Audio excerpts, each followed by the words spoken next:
You feel it coming, that clear, undeniable urge.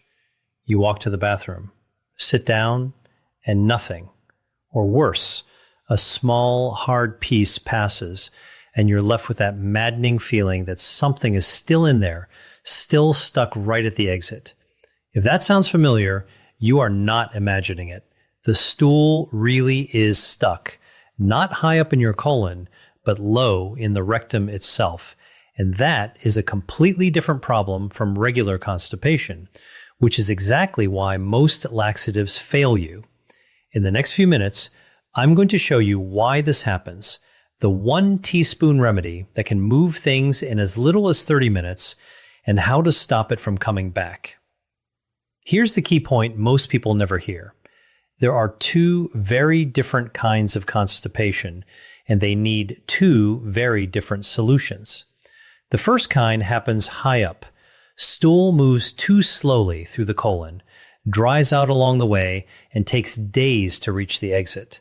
That's what most laxatives are designed for. The second kind is what you're dealing with. The stool already made it down. It reached the rectum, but once it got there, it stopped. It won't come out.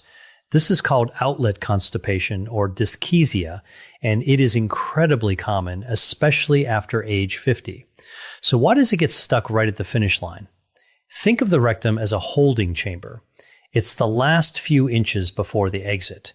Wrapped around the bottom of it is a muscle called the puborectalis, which acts like a sling. When you're standing or sitting upright on a modern toilet, that sling pulls the rectum into a kink, almost like a garden hose with a bend in it. That kink is what keeps you continent during the day. But when it's time to go, that muscle has to relax. If it doesn't, the stool hits the bend and stops. On top of that, when stool sits in the rectum too long, the body keeps pulling water back out of it. So the longer it waits, the harder and drier it becomes. Eventually, you get a firm plug right at the exit that simply will not move on its own. The usual causes: low fiber, not enough water, ignoring the urge when life gets busy, certain medications, opioids, iron supplements, some blood pressure drugs, pelvic floor muscles that have forgotten how to relax, and the simple fact that all of these problems get more common as we age. You push, the worse it gets. Straining doesn't open that kink, it tightens it, and it sets you up for hemorrhoids, fissures, and even prolapse. So, let's get to what actually works.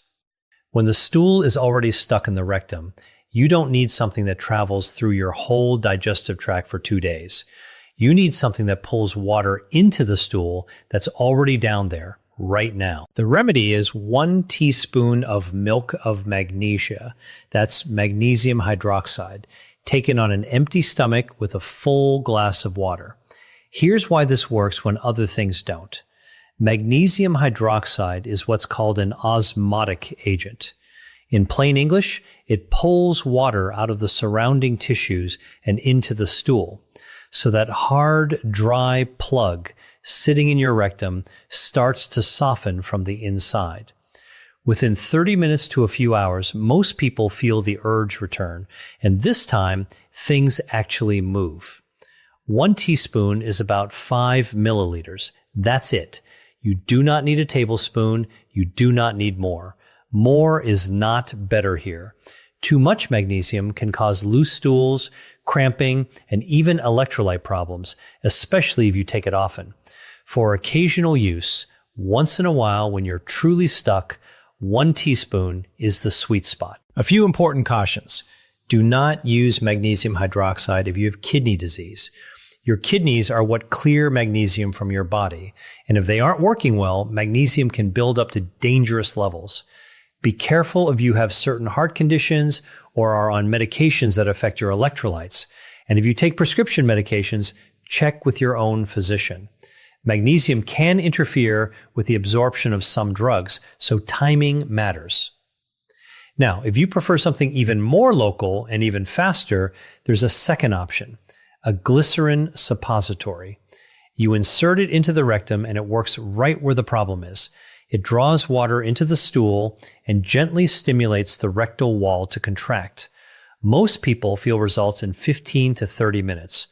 For stool that is literally right at the exit, this is often the fastest, gentlest solution there is, and it's available at any pharmacy without a prescription. What I want you to avoid, especially as a regular habit, are the harsh stimulant laxatives, the ones based on senna or bisacodyl. They work by irritating the bowel into contracting. They can cause cramping, urgency, and over time, your bowel can become dependent on them to move at all. For an occasional stuck stool, osmotic magnesium or a glycerin suppository is a smarter, gentler choice. 1 teaspoon, empty stomach, full glass of water. That's the rescue.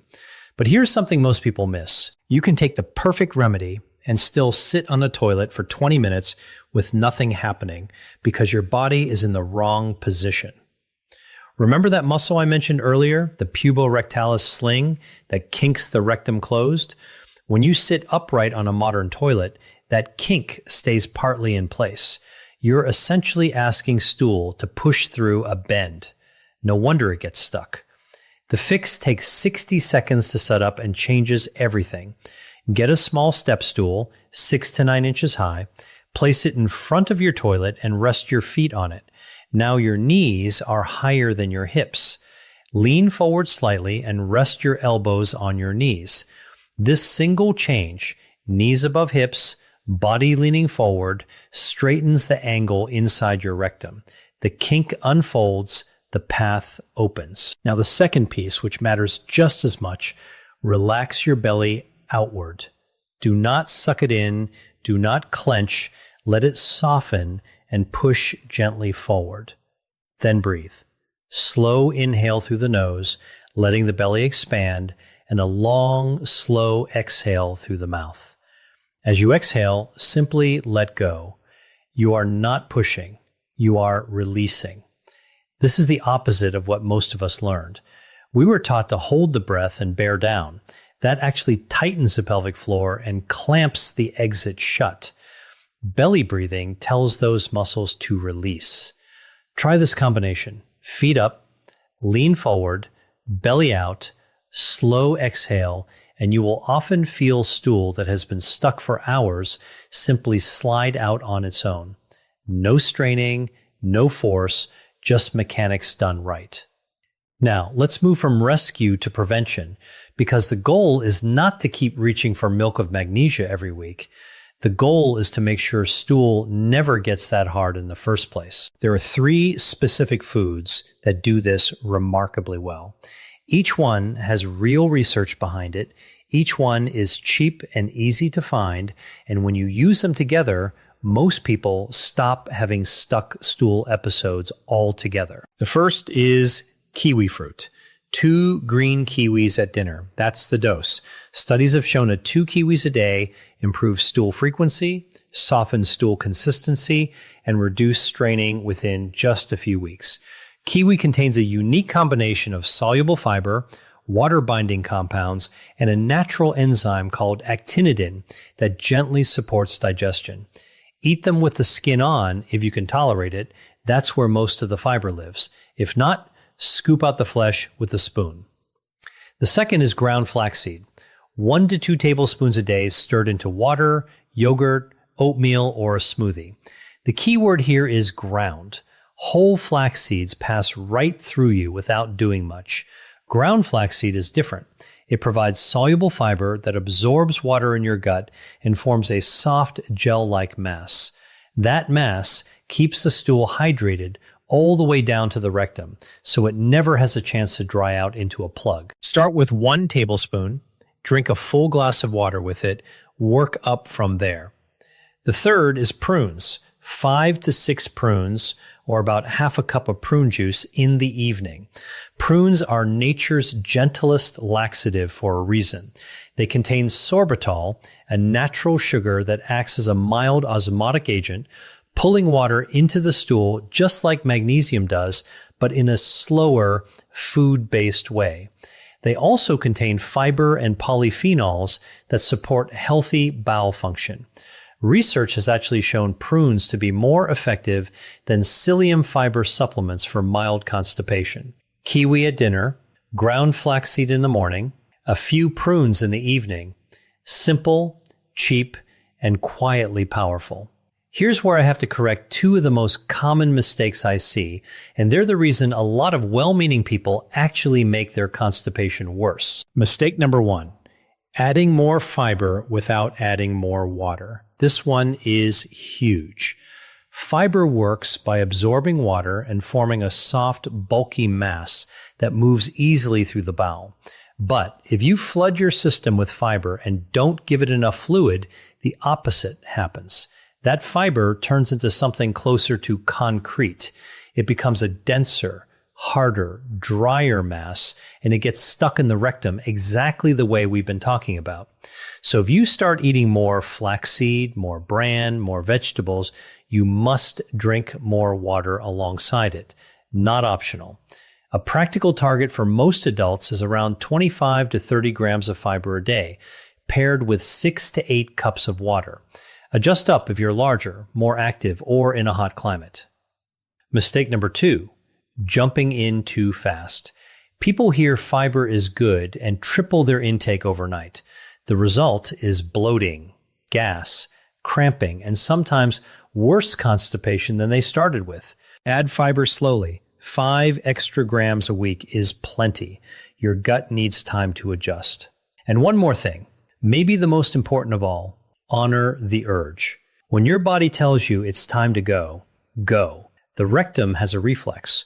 When it fills, it signals the brain. If you ignore that signal again and again because you're in a meeting, because you're driving, because it's inconvenient, that reflex starts to fade. Eventually, the rectum becomes less sensitive, stool sits longer, dries out, and gets stuck. Listen to your body the first time it speaks. Now, before we move on, I want to share something with you that completely changed the way I think about fiber and digestion. Because here's a strange truth most people have never heard. There is a small group of researchers who have shown that for some people, eating less fiber, almost none at all, combined with one specific ingredient, actually empties the bowels 2 times faster than the high fiber approach we've been taught for decades. I know how that sounds. It goes against everything we just talked about, but it's backed by science, and it traces back to an 8,000-year-old ingredient, what some are now calling an underwater gut superfood that has been used by over 3 billion people around the world. Just one pinch of it before your next meal is enough to soften the buildup that can accumulate in the intestines and support more efficient digestion within days. No restrictive diets, no expensive probiotics, no medications. If you struggled with stuck stool, bloating, or that heavy, sluggish feeling for months or years, you owe it to yourself to see how this actually works. I've put together a short presentation that walks through the entire technique step by step. To watch it right now, just point your phone's camera at the QR code on the screen. If you're watching from a computer, there's also a link pinned in the comments below this video that will take you to the same place. Take a few minutes to watch it. It may be the missing piece you've been looking for. Now, before we wrap up, I have to be straight with you about something important. Most stuck stool episodes are mechanical and relatively harmless. They respond well to everything we've talked about so far. But the body also sends clear signals when something more serious is going on, and those signals deserve attention, not silence. See a physician promptly if you notice any of the following: blood in the stool, especially dark blood, or blood that's mixed in rather than just on the surface. A small streak from straining is one thing. Anything more deserves evaluation. Unexplained weight loss, along with changes in bowel habits. A sudden change in stool shape, particularly stools that have become pencil thin and remain that way. Constipation that starts suddenly with no clear cause, especially if you're over the age of 45. Severe abdominal pain, vomiting, or inability to pass gas. These can signal a true obstruction, and that is a same-day medical issue. And finally, repeated episodes of fecal impaction, where stool becomes so stuck that you cannot pass it at all, even with the remedies discussed. None of this is meant to frighten you. It's the opposite. Knowing the warning signs is empowerment. So let's pull it all together. Stool stuck in the rectum is its own problem, and it needs its own solution. Regular laxatives that act higher up in the colon often miss the mark entirely, which is why so many people feel like nothing helps. When you're stuck right now, the rescue is simple. 1 teaspoon of milk of magnesia on an empty stomach with a full glass of water, or a glycerin suppository for something even faster and more local. Then sit properly, feet up on a small stool, knees above hips, lean forward, belly soft, and breathe out slowly. Let go instead of pushing. To keep it from coming back, 2 kiwis at dinner, a tablespoon of ground flaxseed in the morning, a handful of prunes in the evening, enough water, fiber added slowly, and the moment your body tells you it's time, you go. Your body is not fighting you. It's asking to be heard. Listen the first time, and it will rarely have to ask twice.